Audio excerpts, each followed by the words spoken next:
Welcome back, builders of knowledge.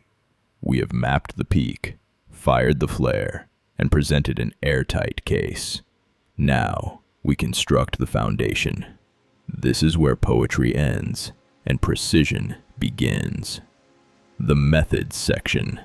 For many, it's an afterthought, a tedious list dumped from a lab notebook. And that is why, for reviewers, it's the first place they look for a reason to doubt you. When your argument is too compelling to attack directly, they will siege your methods. Your job is not just to report what you did. Your job is to build a fortress of replicability. Think of your paper as a landmark skyscraper claimed as an engineering marvel. The introduction is the dazzling render. The results are the stunning photographs of the completed towers. The discussion is the celebration of its impact on the skyline. But the skeptical engineer on the review board doesn't care about the photos. They demand the architect's blueprint.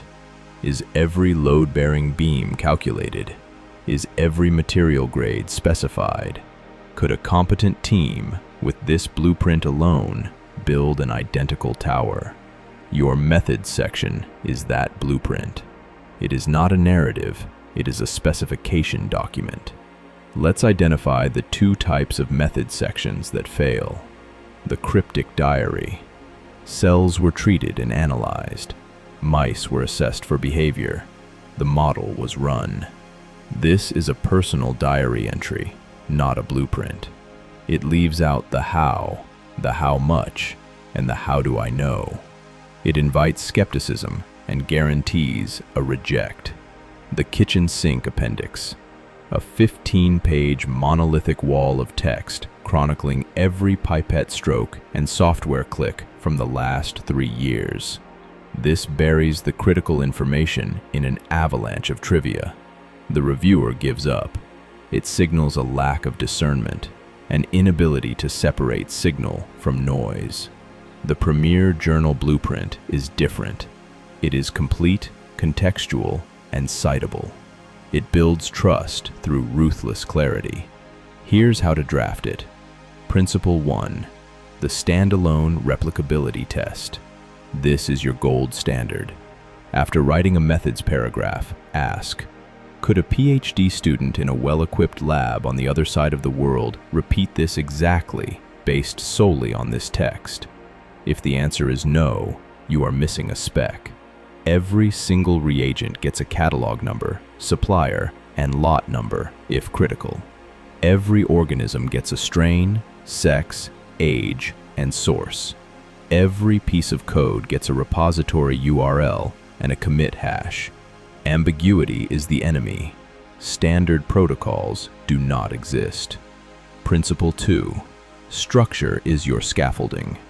Do not write chronologically. Write conceptually. Group your methods by the type of evidence they produced or the figure they support. Subsection 1. Study design and subjects. The what and who of your system. Subsection 2. Experimental procedure for Key Assay 1. The how of Figure 1. Subsection 3. Analytical and computational methods. The how of your data transformation. Subsection 4. Statistical analysis. The how of your certainty. This logical flow mirrors the reader's questions and makes information instantly findable. Principle 3. Integrate your statistical strategy proactively. Your statistical analysis is not a separate magic trick revealed at the end. It is part of the blueprint's engineering calculations. State it early. Sample sizes were determined using a power analysis to detect a 30% effect size. Data were tested for normality using the Shapiro-Wilk test. Between group comparisons for normally distributed data used a two-tailed student's t-test. Non-parametric data used the Mann-Whitney U-test. This demonstrates forethought, not post hoc justification. It shows your foundation was poured before you built the walls. Principle 4. Master the art of reference and detail. Use a hybrid approach. For well-established verbatim protocols, cite the original paper and state any critical deviation. Western blotting was performed as described, author et al., 2020, except membranes were blocked in 5% BSA for 1 hour. For novel or crucial procedures, provide exhaustive detail. The rule: the more central a method is to your claim, the more granular its description must be. Your assignment this week is an audit. Take one key procedure from your current work. Write its description as if for nature methods. Now, subject it to the peer review test. Give it to a colleague in your lab, or even better, in a related field, and ask them to list every question they would have to replicate it. Their questions are your missing blueprint specifications. Revise until there are none. You have now fortified your foundation.